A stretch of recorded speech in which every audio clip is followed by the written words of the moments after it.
yeah, like I said, my name is Lauren. I run Liberation Movement Fort Wayne here in town.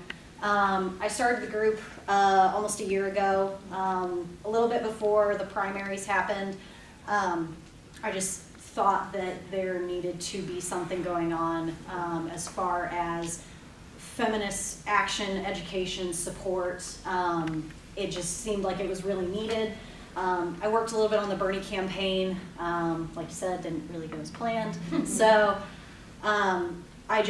I kind of had a weird feeling that things weren't going to go that way, and I thought that something needed to get started and get done. So yeah, we'll just kind of dive into it today then. So before we get started, I just want to let you guys know kind of who Ultraviolet is, so that way you know who this national organization is that kind of got this meeting going. So Ultraviolet's mission statement, it's after your calls to action page. So Ultraviolet is a powerful and rapidly growing community of people from all walks of life, mobilized to fight sexism and expand women's and LGBTQ rights from politics and government to media and pop culture. Ultraviolet works on a range of issues including healthcare, economic security, violence, reproductive rights, racial justice, and immigration by putting the voices of all women, especially women of color and LGBTQ women, front and center. Sexism is everywhere.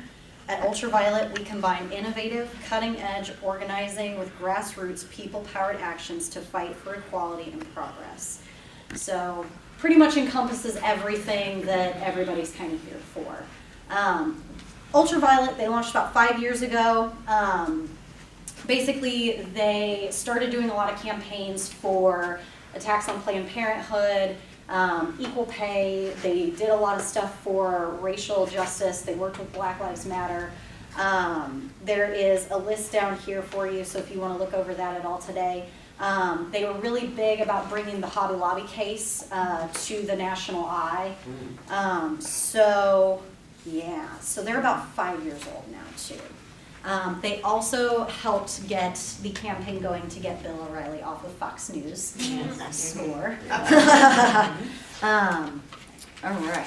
So today, our topics of discussion, we're going to focus really, really hard on the healthcare issue because in the past about 48 hours, I've been really stressed, as probably all of you have been. We're going to talk about abortion and reproductive rights and access to abortion, and we're also going to talk about equal pay and how the wage gap actually still exists in 2017. So, to help me kind of talk about these issues today, Lucina is here. Lucina is a representative of the transgender community here in Fort Wayne, works with Liberation Movement Fort Wayne, and because Liberation Movement Fort Wayne is an intersectional feminist organization, it's important for all of us to understand that these issues overlap to so many other communities, not just women's issues. So we'll kind of get into it. We can all kind of discuss at this time too a little bit. So where it stands right now with healthcare, House passed the Republicans' agenda for healthcare for repealing and replacing Obamacare. Pretty much it's going to leave a chunk of us without insurance. It's also going to restrict a lot of funding to Planned Parenthood. It's going to restrict a lot of access to reproductive things, abortion, one of the big ones. So in all of that, making things like sexual assault is going to be a pre-existing condition. Any PTSD that anybody could get from that is going to be a pre-existing condition. So I'll let you kind of talk a little bit about how that overlaps.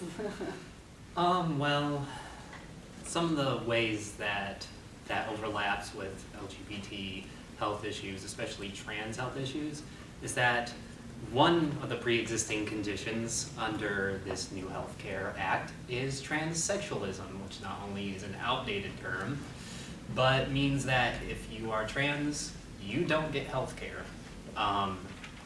which is already almost how it is in America right now. But the Affordable Care Act is one of the few last bastions of healthcare for many trans people. Medicaid, the Affordable Care Act in general, and Planned Parenthood, whatever few fundings they provide for transgender healthcare. It's already really hard for trans people to get healthcare in this country. They have to go through so many hoops to get healthcare. So basically, the American Health Care Act would make it impossible. If you go to your doctor and you say, I'm trans, no more healthcare.